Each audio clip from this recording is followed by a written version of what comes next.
Hear me? We can hear you, Mike.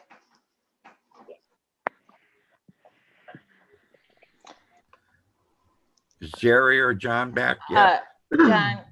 John Cooney is here. Jerry is not here yet. John's coming. Hold on one second, and yep. So oh, and Jerry's coming now. Art, hold on. Okay.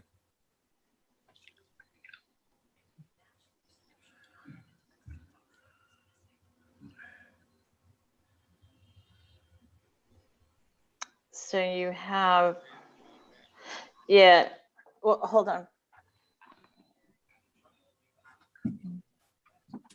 You're unmuted. Look at Dale. So you have, when you call it to order in a second, Art, you have 4 regular members here. George is not, and then you have your 2 alternates. So you're going to need to seat one of those alternates. I don't know who was seated at the last meeting. Just for the George Clausen's not going to make it tonight, P&Z Commission. So Art is going to fill in his place. So whenever you're ready. Yep, whenever you're ready, Art, just make sure you seat one of the members after you do roll call. Well, didn't we seat you last meeting? No, John Cooney. John was. I was seated the last. I was seated the last meeting. Okay. All right. I'm going to call to order the Planning and Zoning Commission, Town of Winchester, being held Zoom. This is our regular meeting night.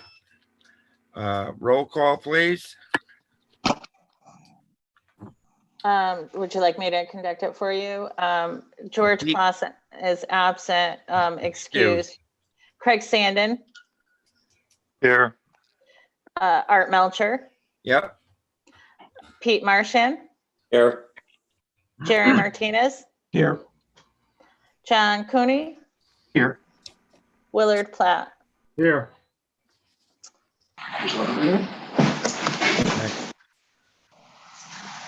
If, any public comment in general at this time? I hear none. Art? Yeah. Need to seat, you seated Will, correct? Yes, I want to seat Will this time because John was last. Yep. Got it. Thank you. Agenda review. Anyone have any changes or additions?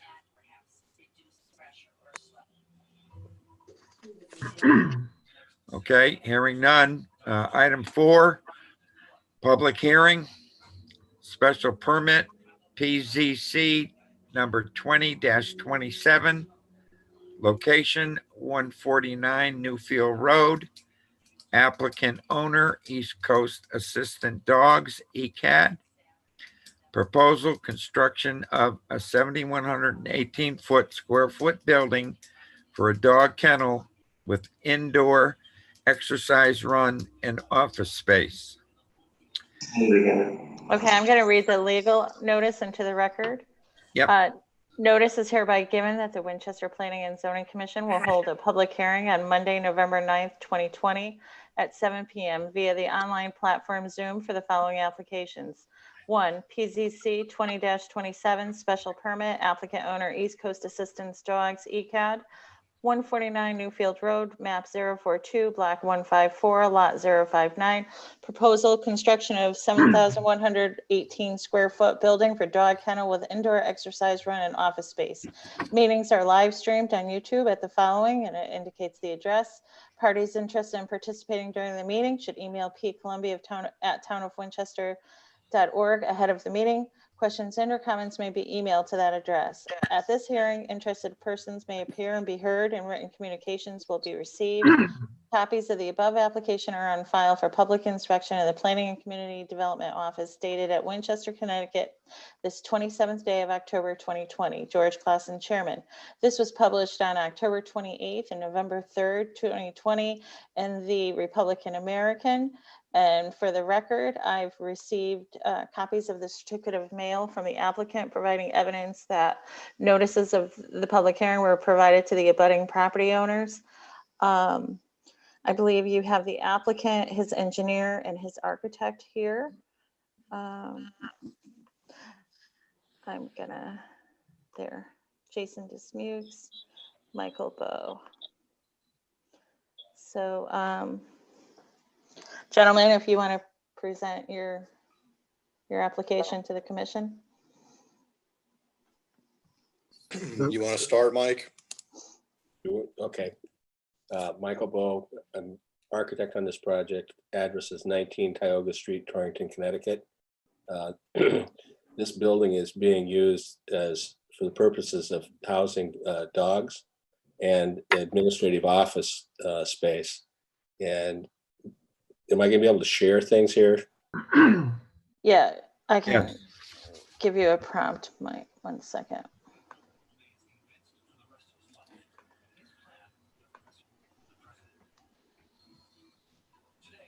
You just click on that. Yep, Okay, so I'm in, right? and so now you just want to pick the screen that you want to share and then, Okay.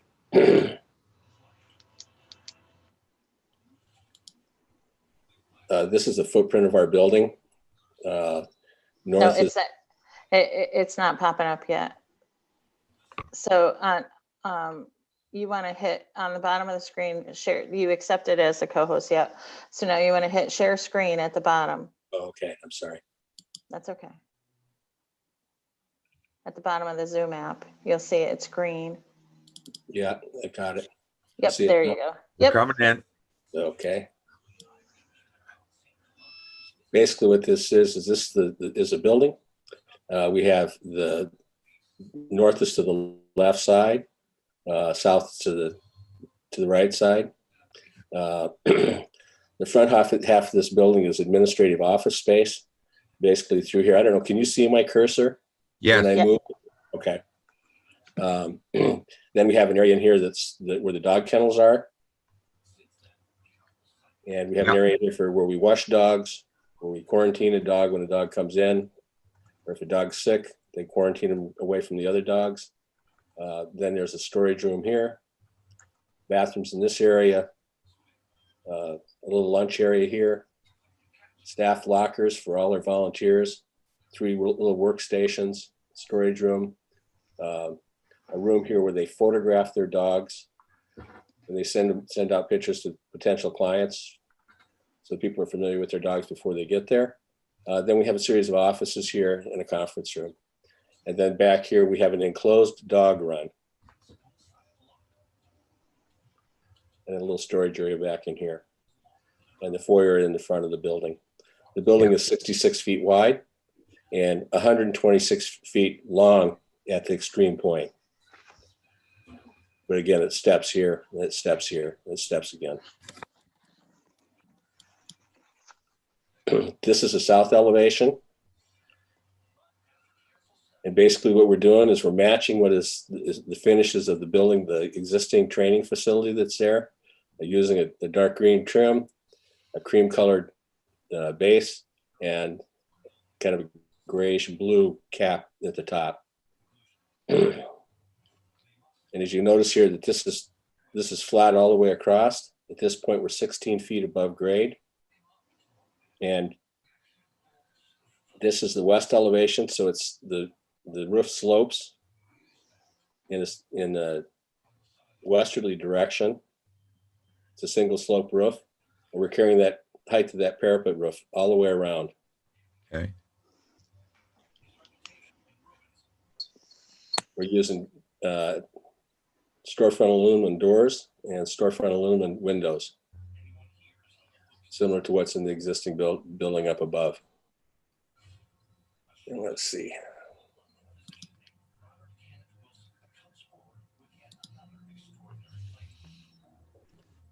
This is a north elevation.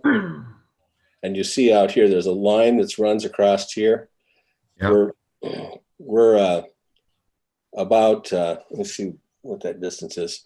We're into the earth about, I think, 6 feet here at this point. And this slopes on up again. I'm going to carry you through a site plan that shows that a little later.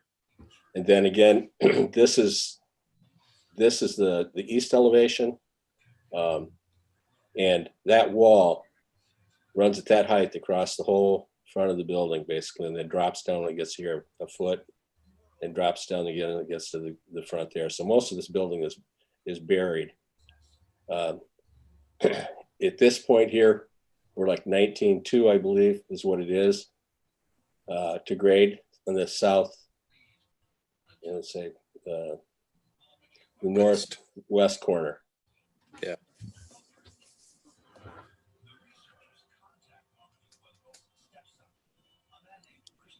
And then what we've got here is, this is a landscape plan, just to give you some ideas, some of those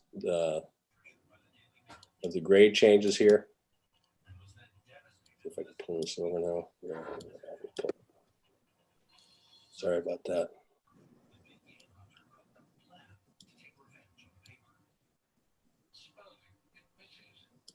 You can see the grade here is at 500. Right. Our finished floor grade is at 491.5. 481. 481.5, I'm sorry. And we're at 490 right here. So we're down, almost 9.5 feet here from this point in the parking lot.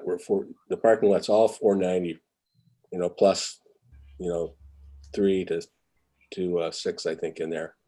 We have a staircase that comes out here, and we have an entry here, and the entry here, and then we have an entry that we can bring in here to bring in dog food and also have the dogs come and go.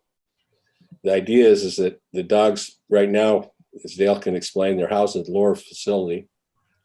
We'd be bringing the dogs out up these stairs, which is one of the things that they train these dogs to do, Right. is to handle stairs with their owners, and then bring the dogs up to the training facility instead of putting them in a van at the bottom of the hill and trucking them up here, and then unloading them out of the truck and then taking them back down again. And what we're proposing for landscaping here is, in this area here, is Norway spruce trees.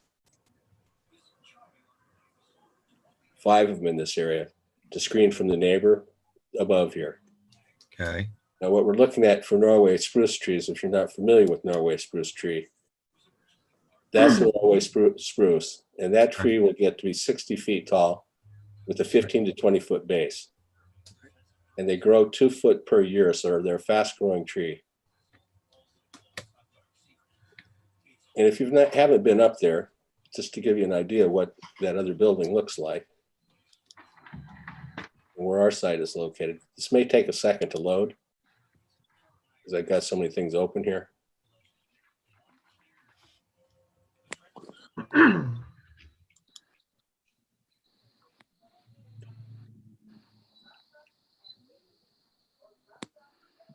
I'm waiting for it to load here. There we go. You can see that this is what we're matching in the lower portion of it. And Right. This is what's in that proportion. Our building is going to fall in this area here. Yeah. And then we've got parking in front of it here, our handicap parking. And then we've got parking on the other side of the road. Okay.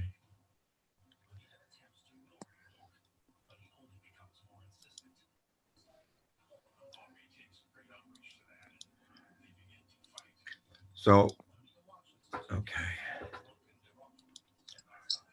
So we're going to be down from this point here, we're going to be down like 9.5 feet.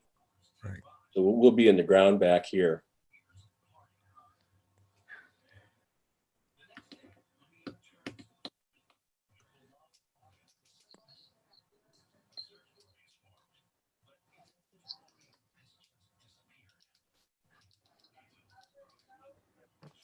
Does anybody have any questions? Yeah, is the driveway going to be reconstructed? The driveway from the road down below? Yeah, because obviously there's going to be more traffic and it's dangerous Sca- as it is. Excuse me. Yep. All questions, just for anyone who might not be altogether familiar with public hearings, all questions should be directed through the acting chairman, Mr. Melcher. Okay. So what generally happens, but thank you for participating this evening. What generally happens is when there's any questions, let the commission sort through their questions, and then he'll very likely open it up for public comment and or clarity questions. Okay. If you all just write down your questions, or if you can remember them until we get to the open to public comment. Thank you. Okay. No problem. Go ahead, Mike. Were there any questions of the commissioners? At this point, Mike, I had a question. The walkway is going to be open down in the ground 9.5 feet. Are you going to have a walkway around the whole building? We have, I'll go back to the site plan. Please.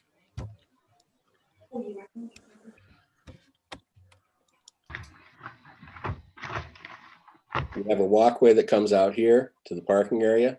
Hold on, it's not up yet, Mike. What's that? No, It's not up yet. Hit that green button at the end of at the I'm bottom of the sorry. Zoom screen. That's Yeah, my problem. right, because it doesn't show unless you hover. I have to slide things around here because my screen is Yep. opened wide.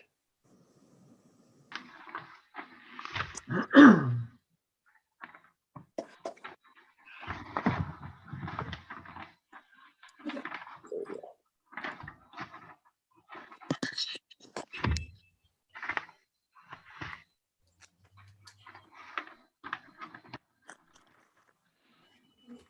Okay. Basically, this is our entry door. We have a walkway that runs here. We've Yep. got walk across the front here. Yep. And we've got a walkway that comes back into here. We have an Okay. exit out of the back of the building. It's back up in here. Yep. Sidewalk comes out, comes up to the stairs, connects to the upper area. Okay. We don't have any walkways around the outside of the building Okay. That's, in that. and what about past the walkway? Is that going to be open? Past, what, here? Yes. Is that Yes, this, going to be open? this is landscaped in here. Okay. It's just grass. We're gonna Okay. have our mechanical equipment sitting down in there, our condensers. Yep.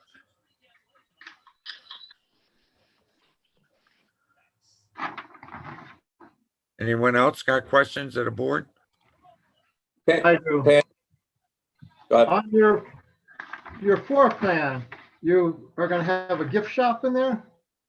Yeah, it's basically a gift shop of just things that would be for the clients that come and stay there for the 3 weeks, things to help them with their dogs. It's not like they're bringing the public in. When people come here, and Dale can explain this to you. People come here and pick up their dogs. They stay here for an extended period of time. And there are a lot of volunteers that come in here and volunteer. So it's all kind of literature and items to those type people, harnesses that they would recommend to people. Okay. And is one of the bathrooms going to be handicap set up? Both bathrooms are handicap set up. Okay. And we have handicap parking spots in here, you can see. We Yes, have 2 van handicap parking spaces because of the clientele. right. The building is completely accessible from here and here. Yep.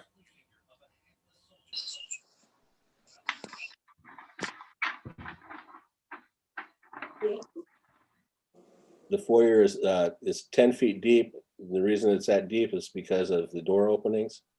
All the doors are automatic. So it's just like when you go to, you punch the button, the door opens, like when you come into City Hall, I believe you have it there. Right.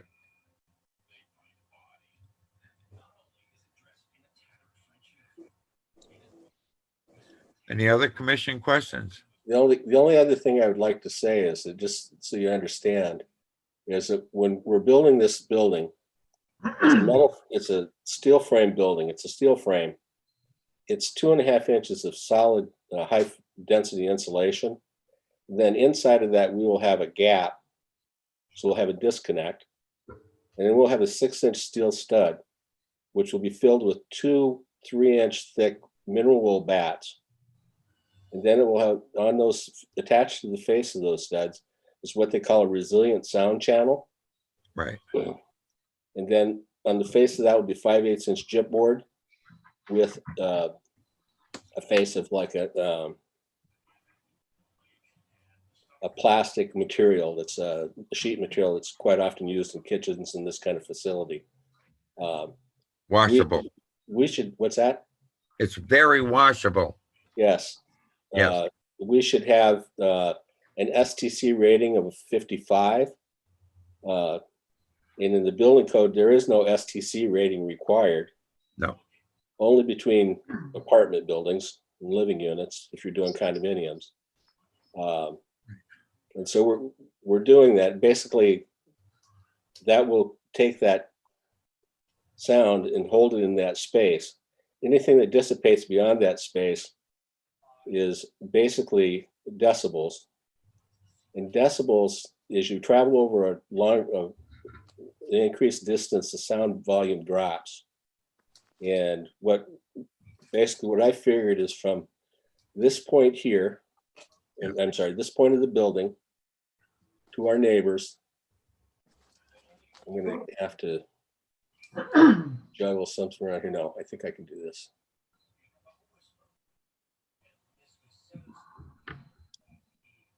This may take a second to load again because these are heavy files. This is from the training facility. We're 98.8 meters, which is over 100 yards to their house from the training facility. Right. And to the corner where I showed you on the plan, that's gonna be about roughly the corner of our building there. We're 116.12 meters. I've taken these off of Google Maps, so this is just an estimate, but they're pretty reliable about what they provide for information. Right.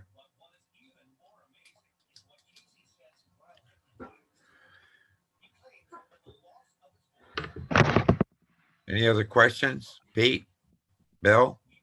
Yeah, Art, I have, Pam, has the fire marshal's letter been shared with the applicant?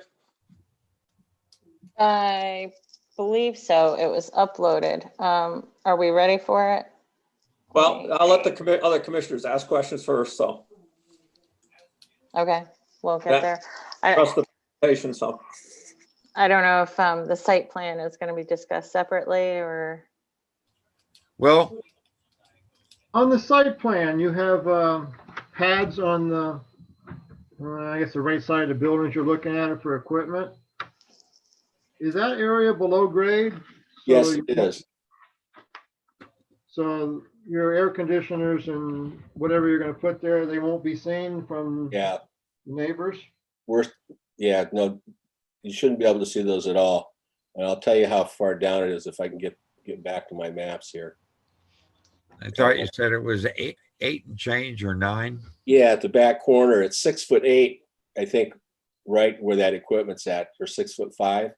Yeah. There's a difference in there. So we are, I'm out of this thing for some reason. hover around the bottom and try to square hit this share screen prompt again. I think I'm still in the shared screen. My problem. And I can't get back. Oh, here we go.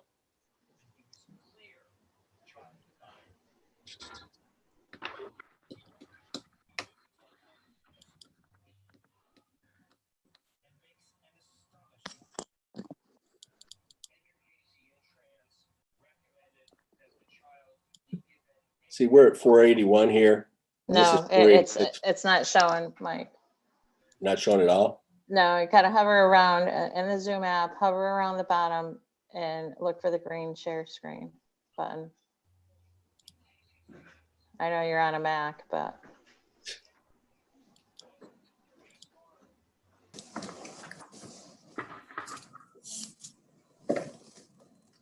I don't see the green shared the thing in the bottom anymore. That's my problem. Jason may be able to bring that up and talk about that, but the distance where the down, we're 5.5 feet below grade at that point. And within another 10 feet, you're up to 490. So you're 9.5 feet down. Right.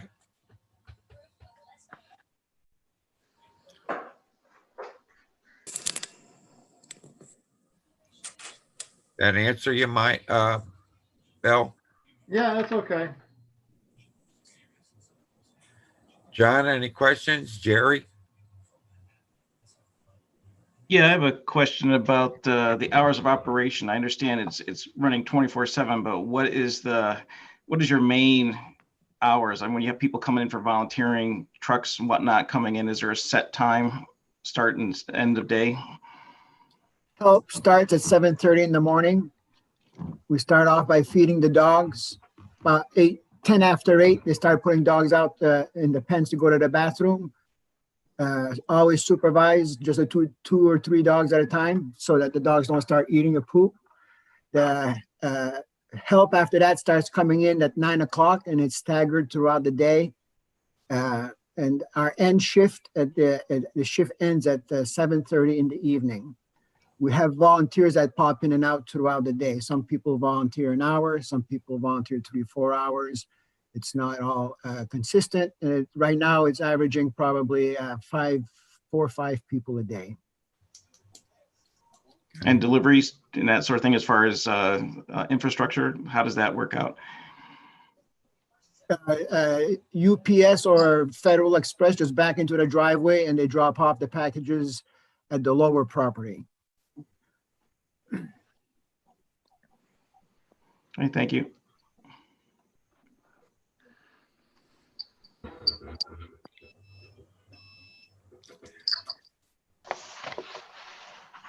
Jason, are you gonna review the site plan? Yeah, or- I can. Okay. Sure. Let me see if I can figure that out here.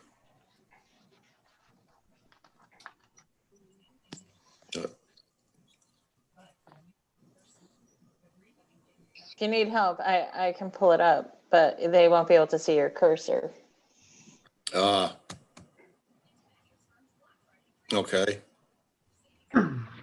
So yeah, there you go. So they, Hold can you see mine? Yep. Okay. You might want to just make it large if you need to, but go ahead. Yeah. Hold on. Yeah. Let me figure that out. Right there, the top. Well, I was trying to kind of go over have the whole site shown.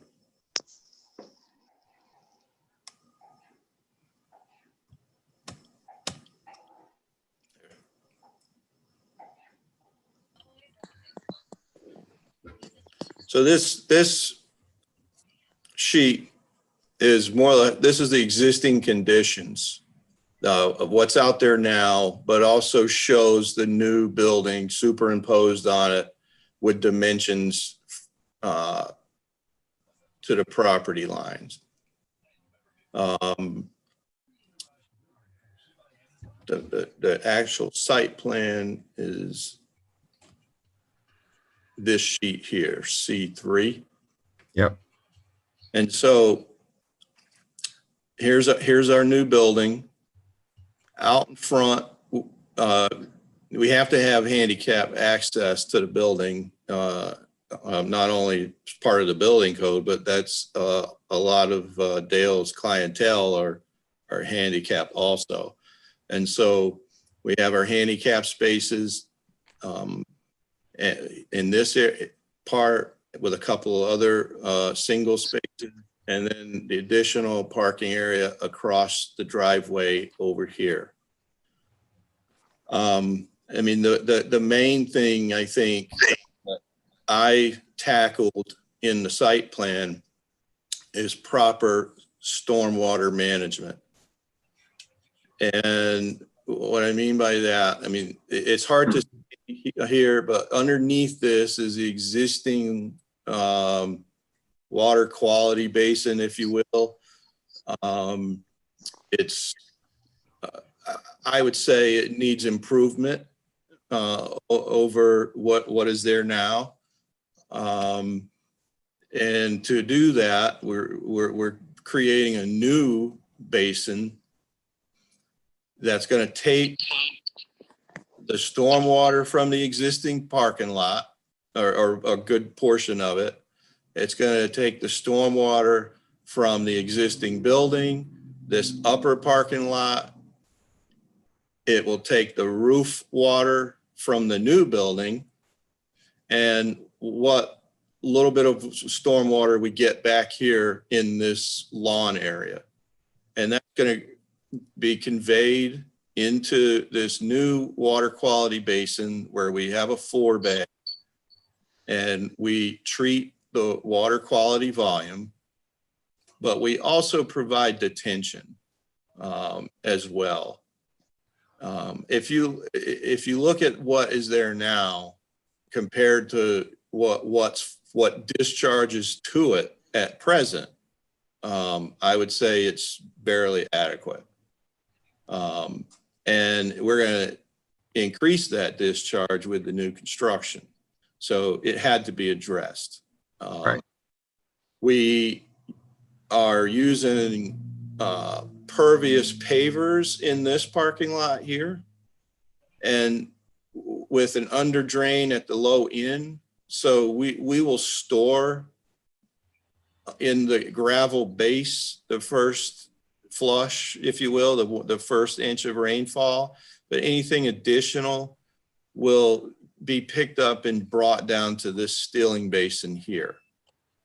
And then it will go across the driveway, and where it gets discharged down to the receiving water course, which is, it's way further to the west than what this plan shows. This parking lot here is proposed as a standard paved parking lot with a water quality basin at the westerly downhill end of it, or side of it. And whatever stormwater that lands on this lot will sheet flow off the edge and into this water quality basin. We're taking some water that's in the lawn area up above here that doesn't end up in this lot, and we're bringing it around our parking lot with a grass swale where it will go into the wood line and down and dissipate down the hill, which is where stormwater actually currently flows on that side of the driveway, is down. Did I have that under my leg? We have in this area, this is the septic system for the new building. That was approved by Torrington Area Health.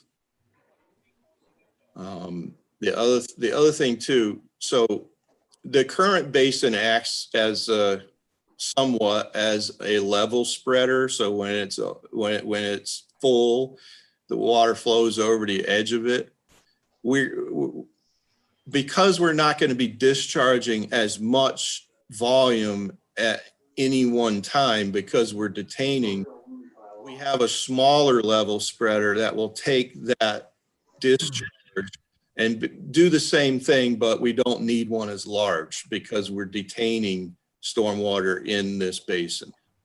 The other thing that is an issue is the existing basin intercepts the groundwater table. So it's cut into below the existing clay layer, and even during the summer, you'll have stagnant water in there, breeding mosquitoes, and then you're also discharging stormwater directly into a basin that you have standing groundwater in, basically. And that's really not appropriate.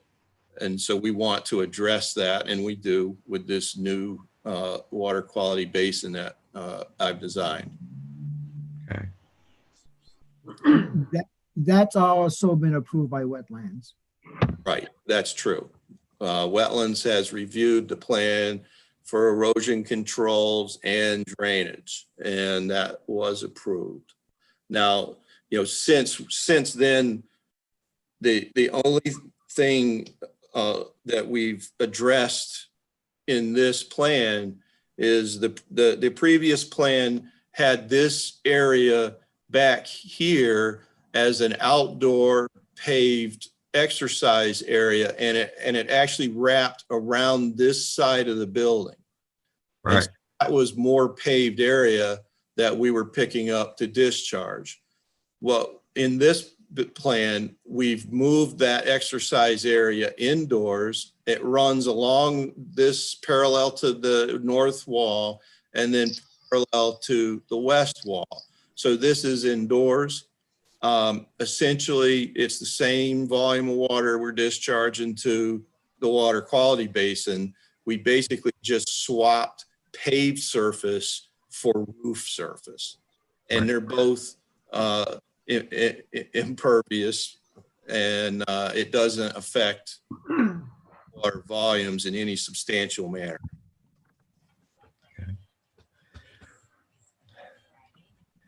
Any questions from the board members? I have one, even though wetlands is already signed off on it. How much of a rainfall can your retention basins hold? 100-year storm. And so, let's see if let me look over on the detail here.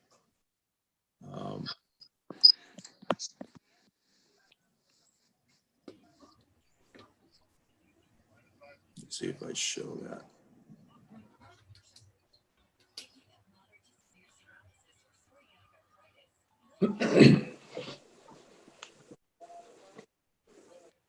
So you see, right, so here's our crest elevation at 477. So this is the water quality basin to the north that the new building would discharge in. This is our 100-year storm elevation right here with 474.3.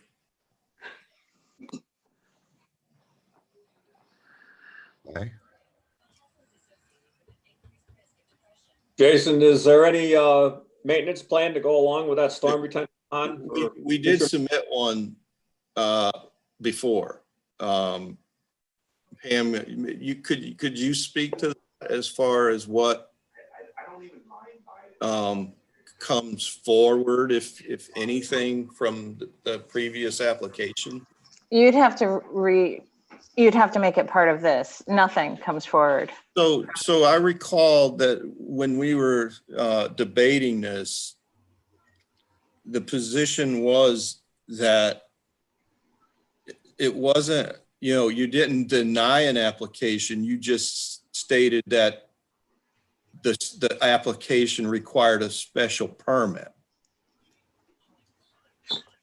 Does that, and so, I can submit a water quality, Yeah, no, that's a true. maintenance plan.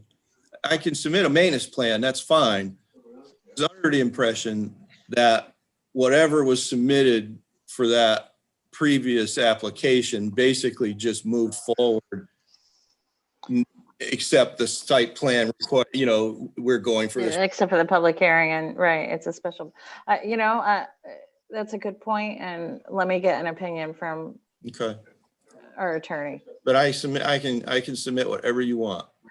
Yeah, we have it, and I can make copies, and I can upload it, it might Right. be, but that's a But very good point. We did submit a maintenance plan. Yes, yeah. Right. Yeah.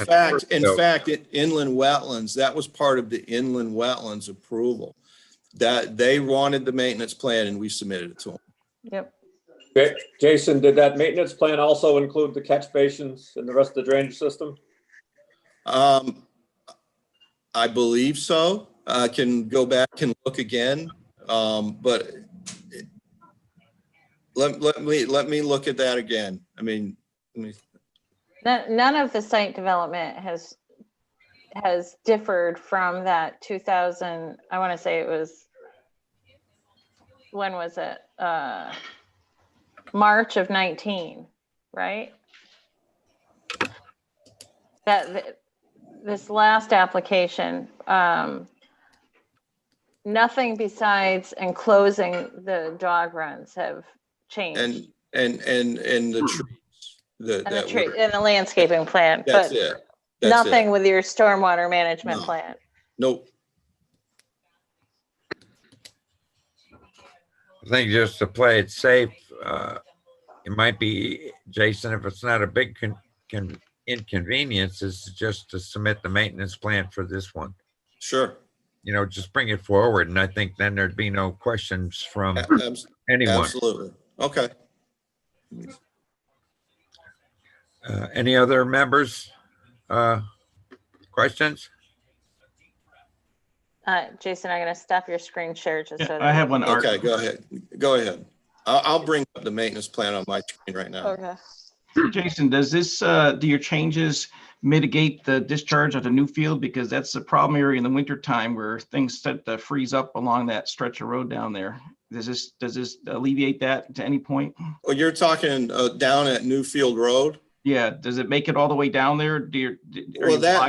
So we met out with Jim Rollins, and it was pretty much agreed. It was agreed upon that the water that's coming out on the Newfield Road, it has nothing to do with this upper site. It's water seeping out of the bank along the road. And at the time, Jim wrote a letter supporting that. And I think his recommendation or remedy was for the town to put in a pipe, a perforated pipe, I think, along the shoulder of the road, and with a drain to pick that water up before it got to the road. Okay, thanks for the refresher on that. No problem. I have one more question. This grass swale that you have over by the other parking lot, Yeah. you're directing that water that comes down off the other buildings and stuff into? No. Well, the water that swale picks up is minimal. It's what's coming off the lawn, just uphill of it. So any water coming off of a building is going to the other basin. Right. Okay.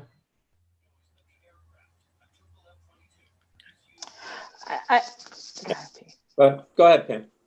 I have a question about your zoning table, Jason. Does your impervious surface coverages include the gravel drive leading from Newfield? It does not. It does not.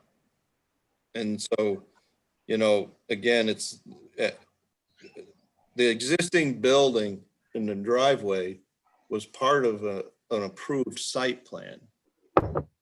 And the gravel driveway, it's in the meeting minutes that the gravel driveway was deemed or it certainly was presented as a pervious surface, and the site plan was approved as such.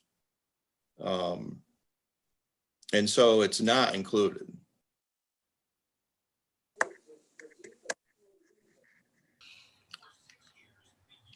Pete, you have something? Yeah, where was I here? Yeah, in the previous meeting we had, and also on your plans, it shows that temporary gravel driveway that leads to nowhere, and Yeah. also new generator pad. That's is that driveway going to be removed, or? I mean, if you go out there now, you don't see it. It's all grass. It's gravel driveway with plastic under it, from what was testified at our last meeting. Okay, I didn't recall plastic, but if that's the case, then Dale, you go ahead, Dale. There's no plastic there. I didn't think there was. We had 2 triaxles of stone brought in, and we put a tarp underneath, one of those military tarps underneath that you put on the highways. We have that underneath our parking lots, actually. And we dumped the stone on top of that so we could back up an 18-wheeler with the big tank for the sprinkler system. And then we had Bill remove the stone and the tarp, which was removed, but this was just stuff that fell off. So I had him compact that into the ground. There's no driveway there. It's all grown into grass now. I haven't seen it in a couple of years, so that's what. It's all grass now, but it's not a bad idea to have that like that, because it's the only access I have to putting diesel into the machines up there. And it's the only access that we have for people to go work on the generator or into the back of that building. So I can't get back there with any equipment. So they're driving across your septic system then to get to the back of the building? No, they're not driving across the septic system. There's a 10, 12-foot elevation from where that dirt road is to the top of the leach field. Can you look at that site plan, Jason, and show? There's a big drop there. It's not level. We can't drive over the leach field. We're not driving over the leach field, no. But it allows them to back up. But there's not enough there. It's just barely a layer of leftover stone. I would have to pick up stone by hand for the next, Okay. So, but the generator pad is a new addition that you're including with the site plan? Yes. That's true. Okay. I don't know, Pam, if I have, You do, but I have, yeah, hover around the bottom. yeah, hang on. Is it coming up?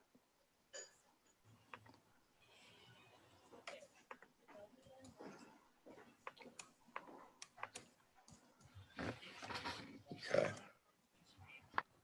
Do you see that? Yeah. So we were out there just a couple of days ago. I mean, you don't see this at all. It's lawn. You actually mow that, don't you, Dale? No, I just Yeah. seen it for years, so previously it was gravel. And that's what you're showing on the plans there. That's all I asked. Okay. I mean,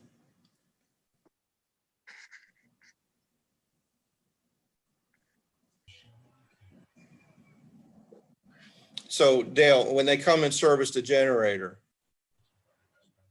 can you just walk me through, do they still drive on this area? they just drive on the grass. They don't really use that area. Yeah, they just basically drive through around here and they come along up along the edge here. Or, Not even. They stay on this side, or they come and park in the upper parking lot and they travel through the building. And it's depending Okay. on what I have inside the building going on. okay, And so then sometimes also- they can't go through the building. Well, if I got clients in the building and Right. we're in the middle of training classes, it's kind of rude for traffic to just go through the classroom. So we direct all traffic around on the outside. Okay, so the generator that's going to be there now is going to be propane, so that we don't have to get back there with a truck. But the sprinkler system operates on diesel. And I've had now had them come in for six times to test the system. Every quarter they come in and test the system, and they run 2,500 gallons out of it. And so they come in wherever I can let them in and do that kind of stuff. So there's really no access. Now for the diesel fill is 10 feet up in the air. So you need to get up there with a step ladder. The fill tank for the machine inside had to be at that height.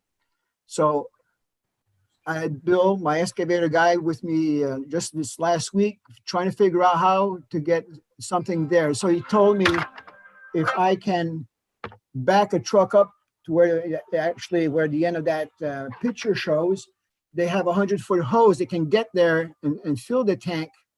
So it burns about 75 to 100 gallons of diesel a year in these trials. So I had to keep that tank full. So every time they come in, I got to have the tank filled. Just like when they pull 2,000 gallons of water in it, I have to sit right there and then fill it right away to get back up to code in case anything happened, were to happen. So that's, so they come and test every quarter. Diesel, I've been hauling it by hand, but my back can't take it anymore. But you'll need to come in with a truck, back up as close as we can, and they have a 100-foot hose. 4 times a year they got to get in there. And when we're in rain season, you don't get in there. So there's specific times of the year that I have to be careful, otherwise they won't get off the blacktop with their trucks. Right. Where do you plan on putting the propane tank for the new generator? The tank is already in the ground. We're using the existing tank to the building. Okay. Okay. Yeah, that's right. There is one out towards the front. Correct. Yes. Right. Yes. Yes, I remember that. The reason that we had the generator put here is because Mark had problems with it in the back because I'm within the 50-foot space line from the property line. So Okay. that machine wasn't big enough, and it's old machine, it's diesel. So I upgraded to have a machine there that can handle the power to both buildings at the same time. But we do run out of power. We do run out of power a lot in Yes. Winchester No, Center. It's very important for you to have that. So. Yes, because I got clients on ventilators that come in, so I have to have that safety factor. And it's also worth noting that the new facility that we're building for the dog residents and administrative offices is also going to be fully fire sprinkled. So that will be sprinkled then? Yes. Okay. Very good. I like to sleep at night. Oh.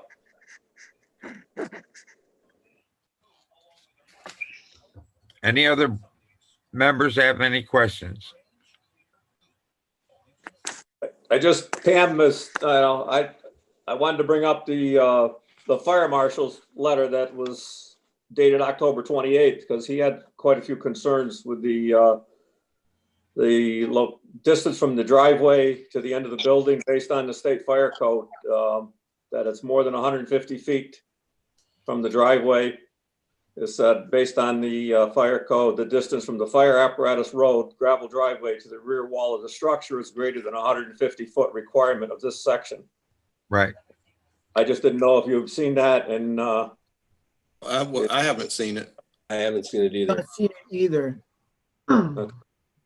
Now, how does that affect, if the building's sprinkled, how does that affect that? Like, I don't know. That's something you'd have to address with the fire marshal. Yeah, I'd have to sit down and meet with him. Oh, What concerns are there? Also, as part of that is the width of the access road is less than required 20-foot minimum required by this section. Because that's only a 16-foot access road, and it narrows down to 12 feet through the wetlands area. So that may be a big issue.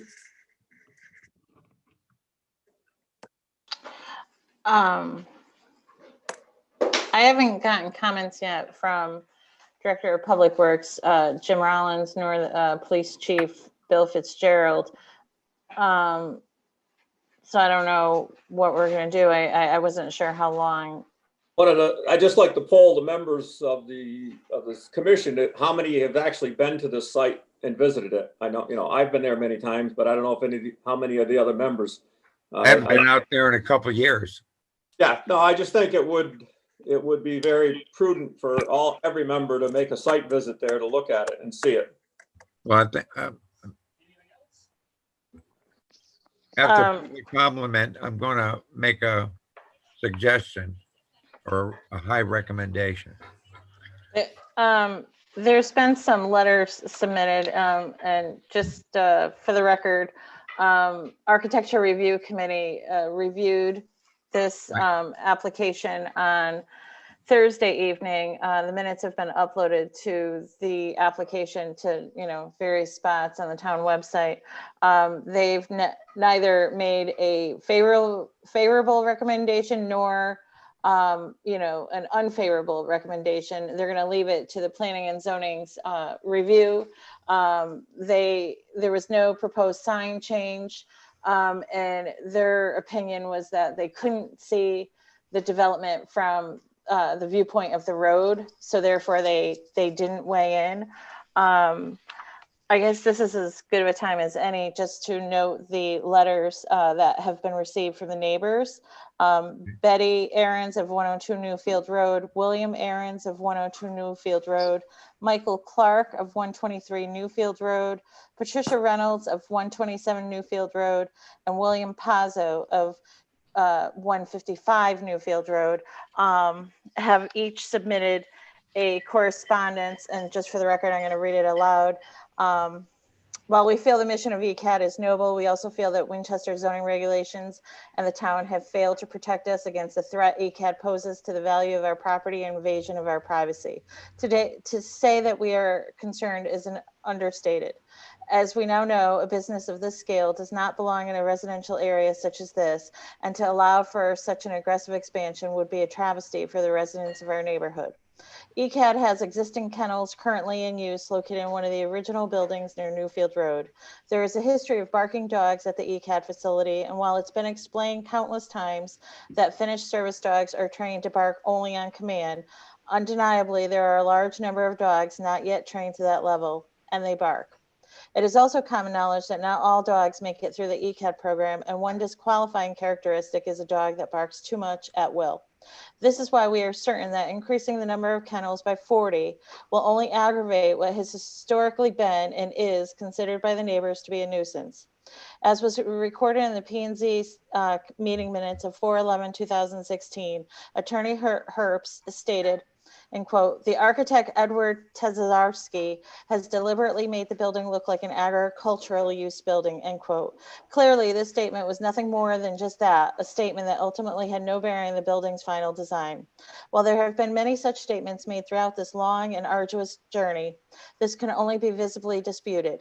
The commercial appearance of this building is not in keeping with the aesthetics of the surrounding area, and if this design is any indication of what the second building is to be, then it too will be no more aesthetically pleasing than any building found in a typical industrial park. We must ask, why were the Winchester zoning regulations not enforced in a manner that would protect our right to live privately and peacefully? We also ask, what is the future plan for these buildings should ECAD, for whatever reason, cease to exist? What would be the likely use for these buildings that are proposed to comprise nearly 16,000 square feet of commercial space? We also ask, will this type of aggressive development set a desired precedent for this rural area of Winchester? Will there be a ceiling? Everything the town of Winchester has published focuses on responsible development in an effort to preserve the many faces of Winchester. So we ask, is this request for commercial expansion in keeping with that focus? There are real concerns for the rights of the residents of this neighborhood, and they need to be considered and protected, not after irreversible damage has been done. And there was one final letter from Daniel and Amy Reeve. I believe they're here tonight.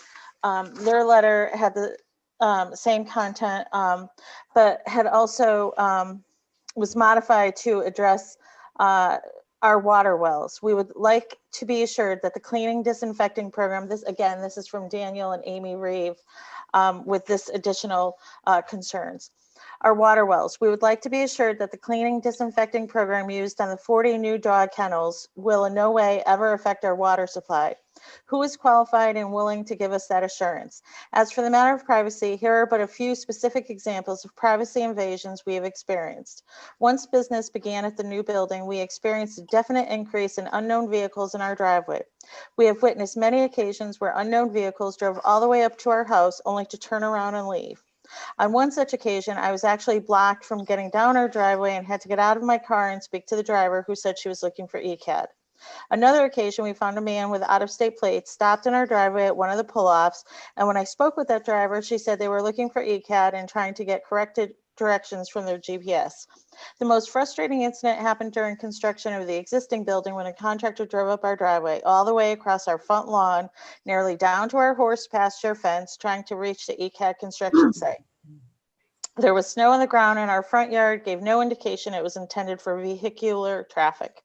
We have added a private driveway, no turning sign at the entrance, yet we still have occurrences. The ECAD driveway entrance causes very real traffic concerns for all.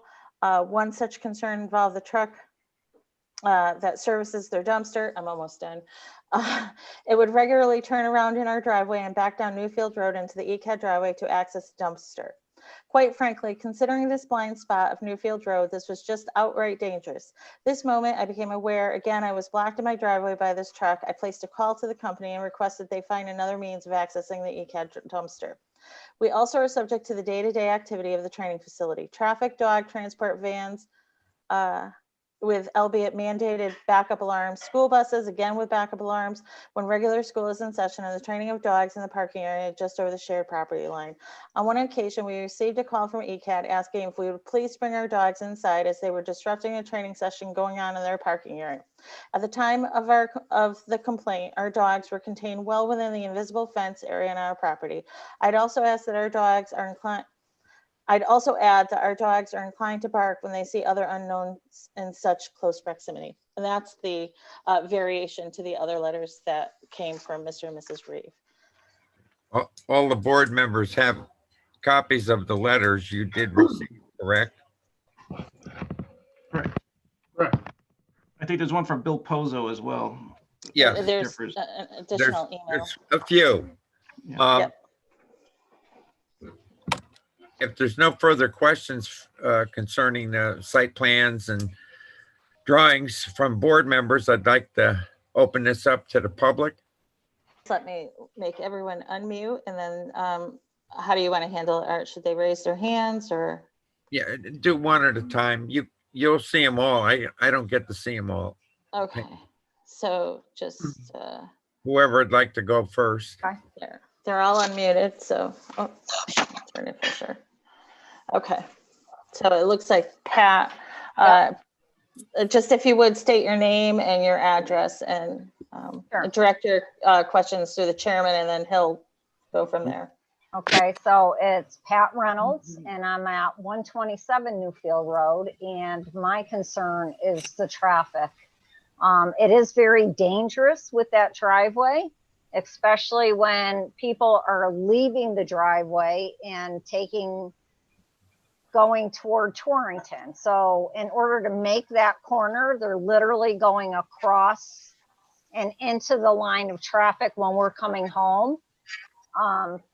Just the traffic in and out of there, the driveway is atrocious, and the traffic is really picking up a lot. That's my concern. Any others, Ms. Reynolds? Nope, go ahead. Okay, as stated earlier, Jim Rollins has not been out there to assess the situation at this point. He hasn't received anything, and I will go see Jim tomorrow morning Thank you. and see when he can get out and look at the traffic. Great, thank you. Second one in. I think he's a Next. commissioner. Is that you, Amy, or Mr. Pazzo? Yeah, if I can, Pam, I had submitted a letter back in June and had never heard anything from Mr. Melanson. I believe I copied. And come on, why are you blaming me? Because you were supposed to have the internet fixed. Who's that? Amy? Yeah. Speaking. Oh, is that Bill Pozo? Correct. Okay, Go ahead. what was your question, Bill? I had submitted a letter back in June, Pam, I believe, to Mark Melanson, and I copied you on it. And the commission's been provided with it, and it's updated. to the Okay, website. yeah. Another big concern I had, and I actually have videos if you needed them upload. As you know, we had an extremely dry year, which has been happening a lot lately. There's a lot of traffic on this road. And I'm curious if their town is going to look into, and again, I'd stated in the letter, if we need to reach out to the EPA, a dust mitigation program for this pervious road. I understand you won't allow it to be paved, but the amount of dust generated when 4 or 5 cars go up is incredible. I mean, it covers the house, it covers the cars. I have grandchildren out playing in the yard. I have farm animals here, and the dust this year was just brutal. And I know there is EPA guidelines on that and dust mitigation programs that are enforced at local quarries and local businesses with dirt driveways and parking lots. Is the commission going to address that? I never received a response from Mark. I understand he's been out for a bit, but this was back in the beginning of June.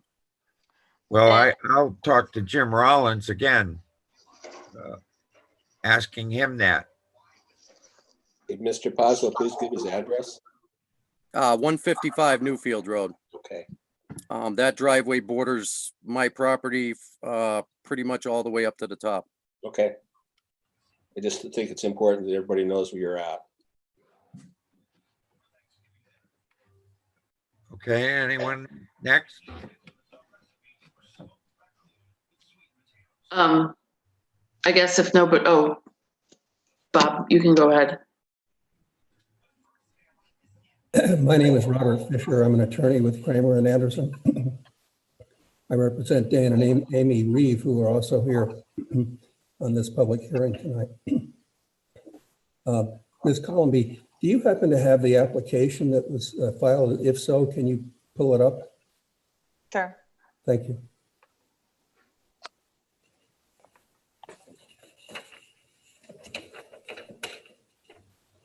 Did you have any specific questions, sir?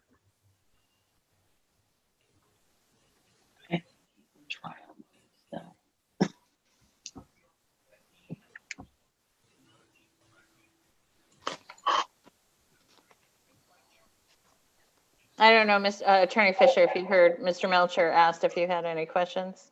Yeah, I just wanted to see the application. There we go. I'm scrolling down. It's just moving very slowly. All right, I'm on what is probably the second page. And this application was accepted by your commission several weeks ago, even though it's missing signatures of the applicant and the owner, and it's not dated. And you know, the reason why you require signatures is because the owner or the applicant or both are making representations concerning the project itself. So frankly, I don't know how the commission is even hearing this application, given the fact that it was incomplete when it was submitted. Item 2, the special permit provisions require that the applicant post a sign within 10 feet of Newfield Road on the property at least 14 days before the scheduled hearing. Now, it may be that sign is now there, but it certainly wasn't there 2 weeks ago. Now, this is a requirement, and the commission does not have the authority to waive that requirement because it's mandatory. The bigger picture, at least in my opinion, is that this is a rural residential area. The RR rural residential area characterized by rolling wooded hills with low intensity agricultural uses and single family estate residences. Maintaining the natural and low density character of these areas is the focus on these districts. Not one person tonight has said anything about this being a residential zone. And it's obvious to anybody who's looking at the plans that what is being proposed is not only a huge expansion of the existing building. The existing building is 8,980 square feet. The new building would add 7,118 square feet for a total of 16,000 square feet. And this is in a residential zone. I can't comment on the aesthetics of the building itself. It looks fine in an industrial park, but it does not look fine in a residential zone. And the whole purpose of the special permit process is for you, the commission, to determine if, well, I'll back up. As you are aware, you have uses that are permitted as of right, uses that are permitted by special permit. In this particular case, the special permit process requires that you, the commission, evaluate the proposed project and determine whether it is appropriate for the area that it's in. In fact, your regulations on special permits say whether the location and size of the site and the nature and intensity of the operations involved with the use will be in harmony with the appropriate and orderly development of the area. In the next paragraph, the project is to be attractive and suitable in relation to the site and the existing and probable future character of the neighborhood. Again, this is a residential zone. And in environmental concerns, whether appropriate consideration has been given to the protection, preservation, and/or enhancement of natural, scenic, historic, and unique resources. So there are a lot of reasons why the special permit process is required for this project. Well, when you get a chance, I'd like to speak to that. This is Jason Dismukes. I'm sorry, I can't hear you. This is Jason Dismukes. I would like to speak to some of the issues He'll give you a chance, Jason, but run Okay. your comments to the chairman and let him have Sure. his. Yeah, let me get all the comments first. All right. Someone earlier on in this meeting suggested doing a site visit. I'm all in favor of that. One picture is worth 1,000 words. And it makes a lot of sense to review what's there already and get a better idea of what the expansion with a new building will do to the site. It is not a residential neighborhood, right? Or at least it was, but it's rapidly becoming something else. Thank you.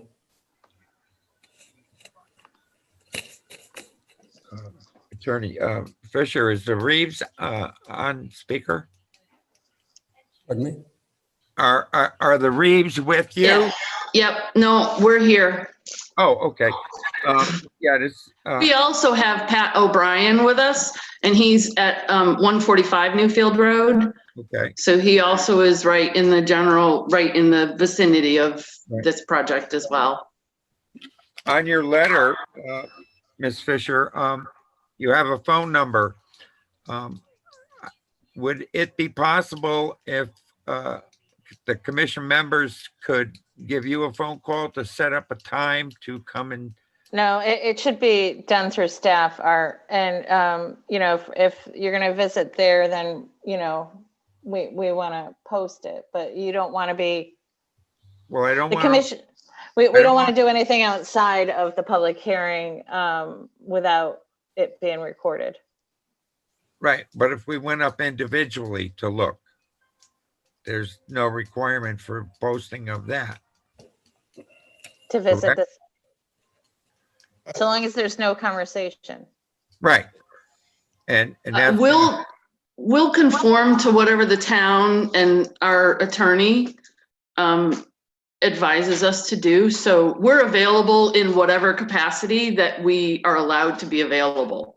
How does that sound? So whatever it's determined to be, we'll make ourselves available or our property available in whatever. And I can run point for that. I'm going to run it by Attorney Nelligan about the best way of handling that, and we can coordinate those site visits, but let it be through me. Right. Only so that everything is on the record. You bet. Okay, Pam, sounds good. Pam, does that make sense to have it as a group site visit? No.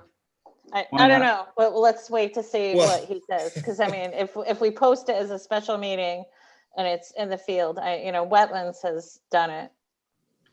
Well, I guess my question is, Pam, do we have to make a motion as part of this meeting as to how that will progress? And do we do two separate ones? One for the ECAD location, one for the neighbors nearby? I don't know that you need to make a motion. Okay. If it sounds like you're probably not, at least it's sounding like you're not going to wrap up the public hearing and you're going to leave it open. Well, Pam, this is Jason Dismukes. Who's going to be the arbiter of no communication if individual commissioners are meeting with parties separately? Well, I might have to go out there with a recorder for each meeting. Okay, I just I don't think that would be appropriate to. And I'll get direction from our Yeah. legal counsel. Now, Mr. Chairman, could I speak to some of the issues that Attorney Fisher raised? Yes, because you're representing the client. And so I think we may have people on, this meeting that aren't aware of the history and how we got to where we are today. The existing building at the time, the zoning regulations, it was deemed, did not require special permit. It was a permitted use in the zone. And so there was no public hearing. The Planning and Zoning Commission approved a site plan. On that site plan was an additional building. Now, it was 5,000 square feet that was depicted on the site plan that was approved. It stated it was to be used for kennel and office space. It had a septic system designed associated with the building and some site grading. The owner has made a significant investment in this property with the intent of completing all phases of construction. Even the town weighed in support for the client, the applicant, to receive a substantial grant for the construction of the existing building. And so, I realize this is a unique situation where we have a zone change, but at the same time, we have many elements that were already approved as part of a site plan. We have a significant part of what's being proposed now on the site plan that was previously approved. And so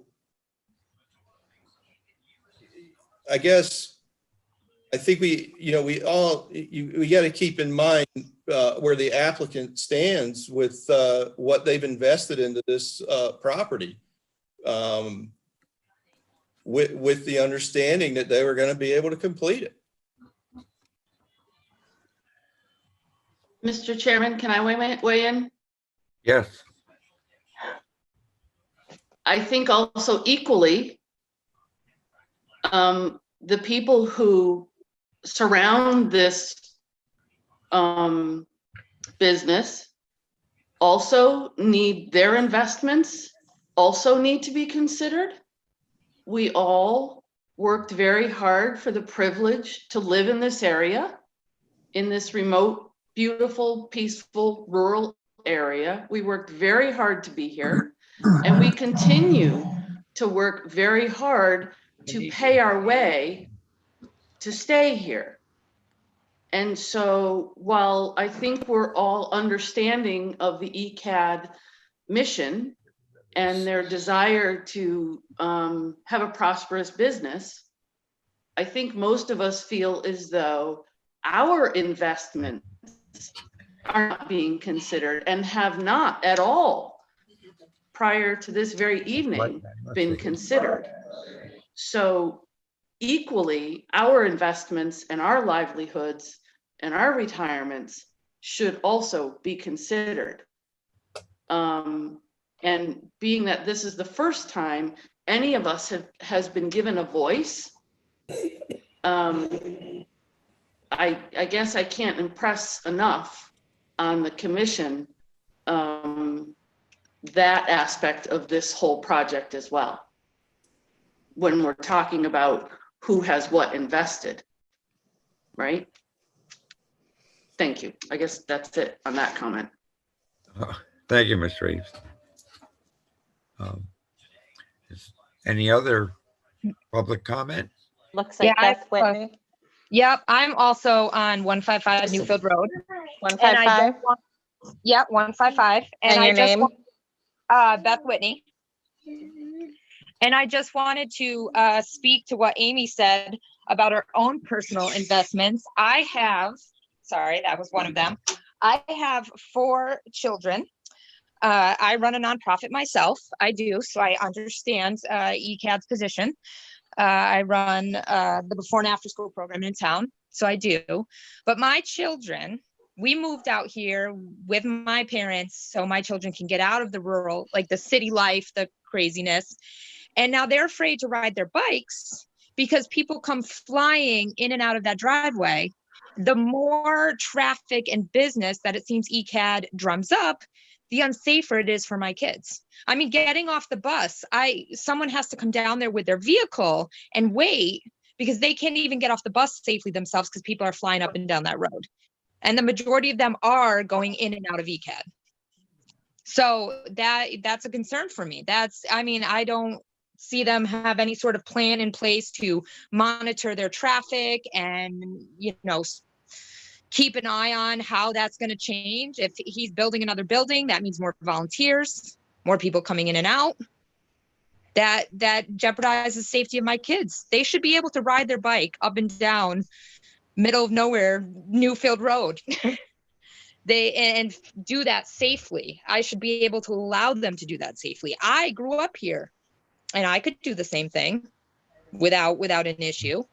I don't understand why it's an issue now, and I feel like it's going to be a bigger issue. And that livelihood is more than just property.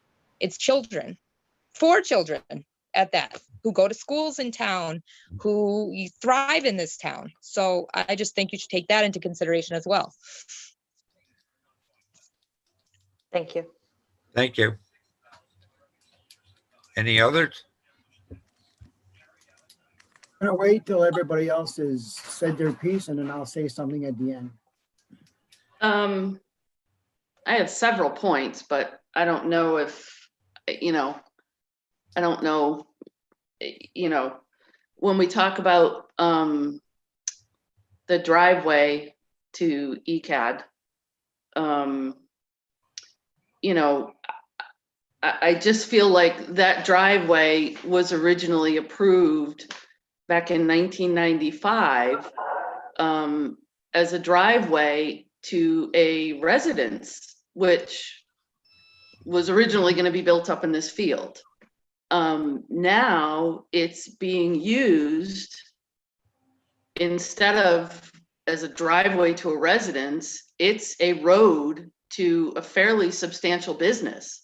And it carries all of the traffic that goes along with that. And speaking to Beth Whitney's point, when you have this kind of an expansion and you're going to be adding 40 dog kennels, there's going to be support staff that goes along with that expansion. And really it then becomes, okay, how much are we expected as a rural area? How much are we expected to withstand, I guess? This really is an exceptional type of a thing that we're being asked to welcome into our neighborhood. And I just don't know where it ends. Is this the precedent that we want to be setting for this area? If you allow 16 or almost 16,000 square feet of commercial building over here, what else do you allow in this neighborhood when somebody gets a notion or says they have a business that's a worthy cause? Where do we draw the line? Like I said, this area has never been intended to have something like this in it, and all of the traffic and whatever the business, the day-to-day business that goes along with it. I have just a ton of questions. If you go back in old minutes, there's just a ton of questions I have. Questions that have been raised by the Inland Wetlands Commission that seem to be unanswered. Questions that were questions posed by the PNZC that seem to be unanswered. There's drainage issues. There's a temporary CO that is still on the building, the existing building, and no permanent CO. And we're already going ahead for an application for a second building, and the first one isn't even closed out yet. The design piece that our attorney was talking about. What else? Dale had mentioned he planted trees 10 foot on center for a buffer on the property line, and that's great. My issue is, okay, so if half of those trees die, is he still in compliance for the original landscape plan that was there? So I'm glad you're putting in trees 10 foot on center. Are you going to be held accountable for maintaining all of those trees, which is double the number that was required by the planning and zoning as was approved on your landscape plan? The fencing, it was stated in the original approval minutes that the fencing on our side of the property was not intended as a buffer. It was intended, as the attorney of record stated, it was intended not to keep the ECAD dogs from coming onto our property, but it was intended solely. I understand that. Is there a area that has all these recommendations or questions that you have that you've just mentioned? I think she's having technological. I think she's lost her internet. Oh. Do we have a list of all her questions, Pam? Ms. Reed? I read her letter. Yeah, but I just not for what she was just relaying. No. right. I don't have that, and you don't have that. So I mean, there she's back. Yeah. I think she's muted. I'm unmuted now. Okay. So it's going to be a total of 60 dogs. And I know in a previous meeting, Jason Dismuke said, this is not a single, the 20 dogs and the 40 dogs is two separate properties, but it's all 149 Newfield Road. It's all ECAD, and it's all one driveway that accesses the whole compound. So it's 60 dogs on one property. That is a big ask for this neighborhood. And so I just wanted to make that clear that we're talking about 60 dogs. And I know that all the dogs eventually are trained to bark only on command. We all get that. There's an extended period of time between the time they are puppies and the time their cute fuzzy little feet hit the floor to the time that they're a finished assistance dog. And I think any of the neighbors in this area will attest to the fact that there's a lot of noise generated from just the 20 dogs. So I know Pat O'Brien, who is here, was just telling me yesterday morning, he had his windows open, 7 o'clock yesterday morning, Sunday morning, dogs started barking.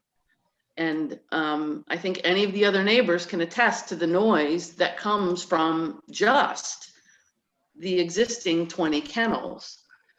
So there's a lot of issues about putting this in this neighborhood. Okay.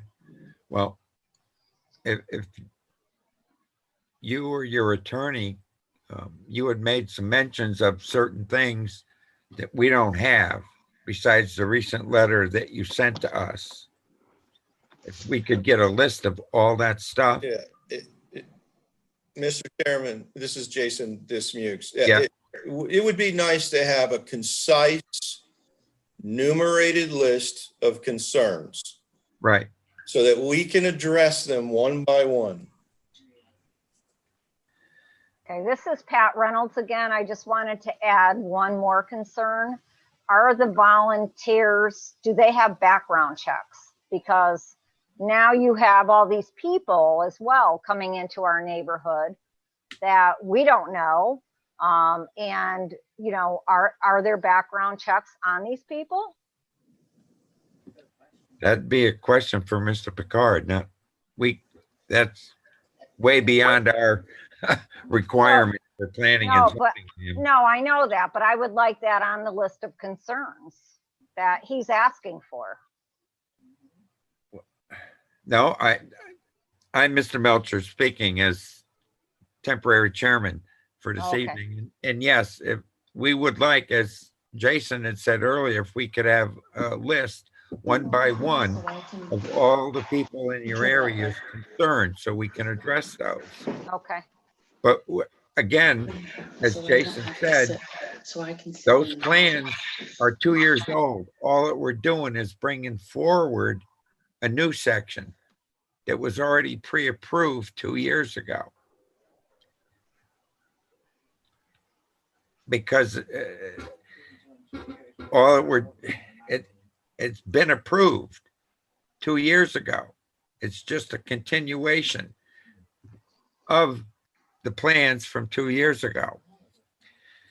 Because even though it was approved, there wasn't an exact things concerning the expansion of the new building and that, which have now changed. It's gotten a little bigger and some drainage has to be addressed concerning that.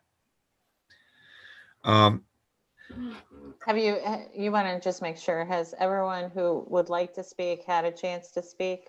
Right. I'd like to say things, a few questions, if possible.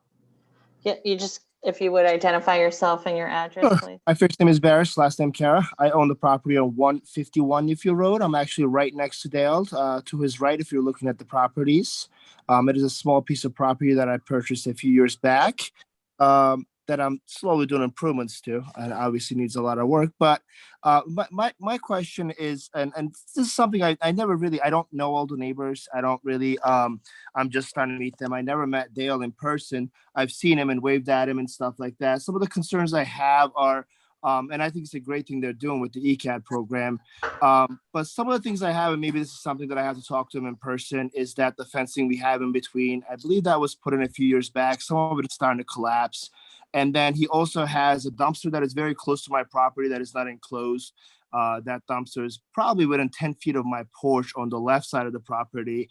And I don't know what goes in that dumpster, if there is any kind of, dog stuff that goes in there, any feces or anything like that. We don't know. In the summertime, we could get some smell from it. And a site visit would probably be a great idea for everyone, because I feel like, I don't know anyone, just to say, I don't want to be, I don't want to come here and say things about people, but just taking care of the existing property you have will say a lot of things. So that fencing falling over, a dumpster being right there, it's kind of like the things that are we going to run into even bigger issues when that new building goes up? Things are new and they stay nice when they're first built. So what's going to happen a few years down the road when it starts, things start to get older and need maintenance and stuff like that? And another concern that I have is that I saw this in the minutes of some of the older meetings, that there's a little creek that goes through my property that is considered a natural waterway through the wetlands. And I've cleaned that thing out myself by my hands, and there's way too much water coming through that thing can handle. And I guess the old owner of that owned my property before it went on foreclosure had issues of water coming into a basin where she had to put in sump pumps and stuff like that. So there is definitely an issue of massive amounts of water going through that little creek through my property, and who is addressing what's going to happen to that thing. When they put this water basin in up top, that does slow down the water draining to the ground, but it does go into the older wetlands behind my property. And where is that water seeping into? And also, is anyone thinking about doing something about possibly expanding that creek that oldest water is possibly getting dumped into? Is it going to be on me to expand that and spend my own money to take care of this water flow? That's obviously way more excessive than it was meant to be. There's nothing natural about that little creek anymore, when you're dumping the 10 times the water. And that's all I have. I mean, these are some of the questions maybe I should ask Dale before this, but I never got to meet him in person before, and I'm not at that property. I don't live there, so that's why I was never able to ask. Okay, I've got that down. I'll address that again tomorrow when I'll meet with Jim Rollins, and we'll discuss that drainage your area, Mr. Bears. Can you meet with him tomorrow? Thank- Will you take the site plans out there? So Pardon? will you take the site plan out there with you? Yeah. You meet with Jim? Yeah. So I'm that gonna see what time he can meet tomorrow. I'm gonna stop at the office in the morning and see what time we can both go out there together. because I think Jason has addressed a lot of those issues there with any water that. Yeah, I'd like to the water that- reiterate. It is possible these were addressed. I just personally don't So- know. I apologize. Mr. Chairman, Yes, Jason Dismukes here. A couple things. One, the driveway was approved as part of the site plan that was approved in 2 years ago. right. And it was even asked during that period to be widened to 16 feet, which was done. So the driveway was approved. It was approved with the existing building in mind, and it was also approved with the building that we're presenting tonight as well. And as far as the stormwater goes, I definitely feel we're adequately addressing that with these water quality basins, providing detention, which is not present on the site right now. We're going to improve any potential flooding or hazard from flooding coming from this property Right. downstream. I understand with the road because I brought that up 2 years ago about the 16 feet. But if fire code has changed and increased it to 20, we have to follow the fire code. Roads and fire stuff is not grandfathered. I would think that we have the option to go to the state fire marshal's office. Yeah. And ask for a modification. Right. Being the existing road and existing approved. I would seek that route. I'm just saying though, you have to go with the present, especially fire codes. We can make that application now before we do anything. Yeah, because you have you have a copy of the fire marshal's. No, I'm going to try to get a copy of that, try to sit down with Steve, find out what his issues are. Yeah. He's fully aware we can go to the state and ask for modification. I'm okay. Has everyone kind of addressed everything they'd like to? I have just one quick question about the driveway.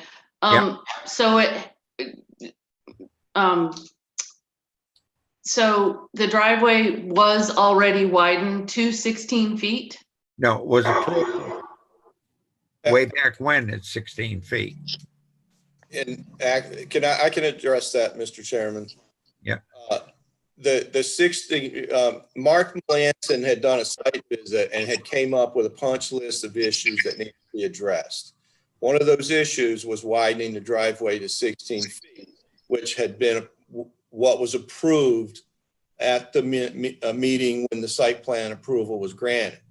In 2016? Yes, and Dale has widened the driveway to 16 feet.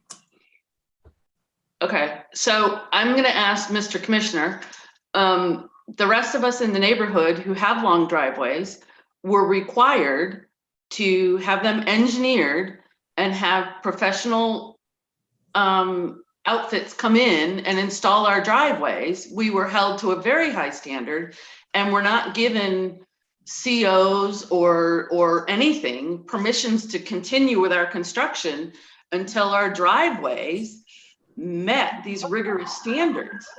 So I would argue, I would ask, who was the licensed professional that widened that driveway to 16 feet? And was it engineered when it was done? Because the rest of the surrounding properties who have extensive driveways had to pay and had to go through that whole process. So I guess the rest of us who have those types of driveways are wondering what was the process that ECAD had to go through to widen that driveway to 16 feet? And what will the process be if they have to widen it to 20 feet? Okay. I wrote that down, and that will be one of your questions. If you could give us a punch list per se of questions. I've got it here already. I can just gussy If it you up could and get send that- it. Yeah, if you could send that to Pam at the office, that would Okay. greatly appreciate that. I will do that. Looks like Pete Marshall wants to talk. Yeah. I Pete, keep. Where'd he go? Hold on one second. I'm prompting him. Just give him a moment. Yep.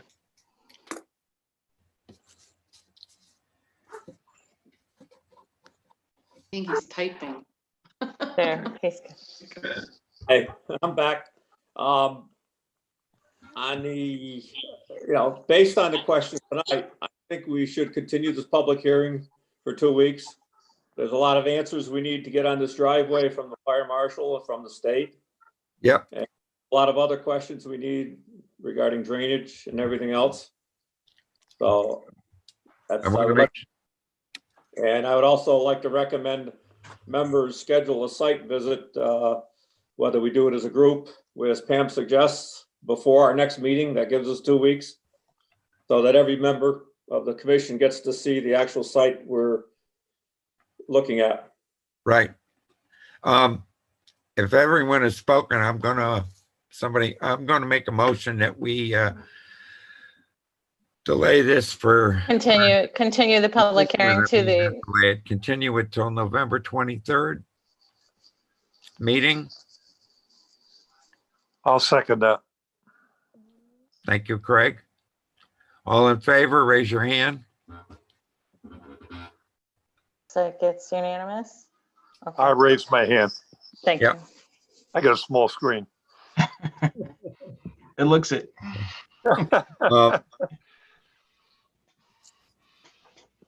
Old business. Thank you, Jerry. Number 5. Art, before we move on. Yep. I'd like to make a motion that we visit these sites as a group. Well, Pam's going to check with the town attorney. Yeah. I don't know if you heard her, Jerry. No, I did, but I'm just wondering from a point of the point of the commission, just from a rules standpoint, do we have to make the motion now and then talk to the attorney? Well, you've already continued the public hearing to the 23rd. So let me, we can post a special meeting for everyone that's in attendance. Please follow the town website. Don't hesitate to email me, and the town website will include both the event, an agenda, and as documents flow in from anyone, other interested parties, whatever, where I expect review comments to be forthcoming, they'll all be uploaded to the website. Pete's got his. Yep.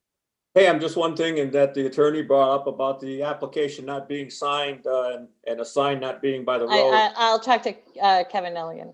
I just think that should be taken care of tomorrow. Yeah, I'll talk to Kevin Nelligan. Okay, thank you. So. Okay, next item, old business, number 5. PCC number 20-27, special permit, location 149 Newfield Road, applicant East Coast Assistance Dogs, ECAD. Proposal, construction of a 7,118 square foot building for a dog kennel and indoor exercise run and office space. That's going to be continued till November 23rd. Number 6, new business. There's none. Nothing, Pam? Nope. Approval of our 26 October 2020 meeting. I'll make a motion to approve the minutes, Art. Get a second? I'll second it. All those in favor, raise your hand. You're I'll abstain. Yeah. I'll abstain. Okay. Number 8, communications. I have no communications. Number 9, staff report. I had relayed to George that I had signed off on 2 separate zoning permits for new restaurants. One of them will be at the former Louis Diner. It's a new diner, Lee's American Diner. The other one, actually, I don't think she came in for a zoning permit. I have to say, I can't remember, but she's moving forward. She must have, yes, she's moving forward with the upgrades she needs to make to the kitchen. The Railway Cafe, it used to be located in Canaan, and it will now be occupying this, it's a brown historical building located between the law office of Ellen Marino and Fred Richards Jewelers. She's very excited. She's a resident in town. And she's going to be serving soups and sandwiches and fresh baked breakfast goods. And then thirdly, in the old Mad River Music record shop located, Neil had owned that building on the corner of Main Street opposite Dairy Queen. There's a florist shop. It's a simple zoning permit. These are folks that have relocated from Brooklyn, New York. So it's awesome to have them. They came to town and they are opening a plant shop. Economic Development Commission, as part of their efforts, they have bought a mailing list for New York for businesses, 2,000 good addresses. They're working in conjunction with Alan Colavecchio to send some marketing materials to New York businesses. You know, they see COVID as an opportunity to have businesses, if they're fleeing New York, come to Winchester.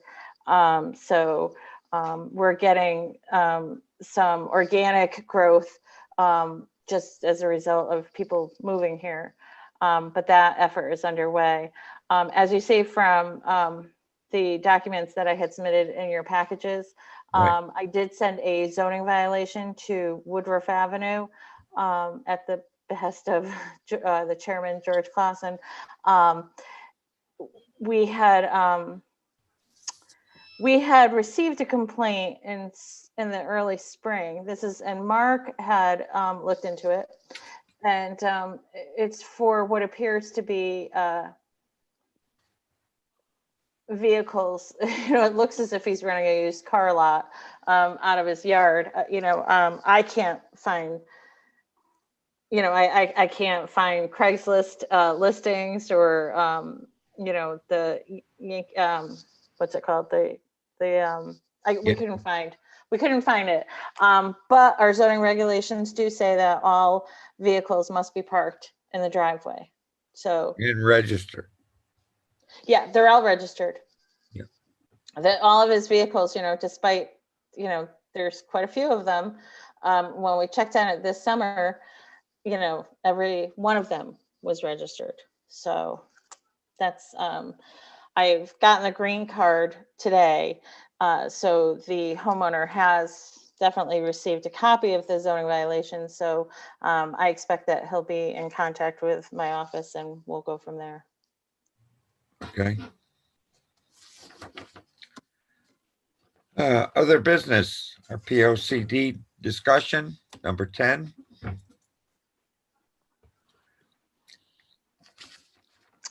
I don't know if you wanted to continue that to when George has kind of been leading that charge. I don't know if I think that should be continued till we get the feedback from all the letters that were sent out, that you sent out, Pam. So. Right. Okay. So just table that. Recommendation for someone. Motion to continue it. I'll move it. Second. I'll second it. All in favor? Hands? Unanimous. Thank you. Unanimous. B, short-term rentals has been postponed, the workshop. Until you folks can meet in person. That has been the Right. The big thing. I want to thank everyone from the public that spoke tonight and listened to us and made their concerns to us. Otherwise, motion to adjourn. To adjourn. I'll second. Okay. Thank you, guys. Thank you. Thank you, Pam. Good job, Art. Good Very luck, good. Craig. We're rooting for you. Yeah, be good there. You need anything, Craig? Yeah, blonde about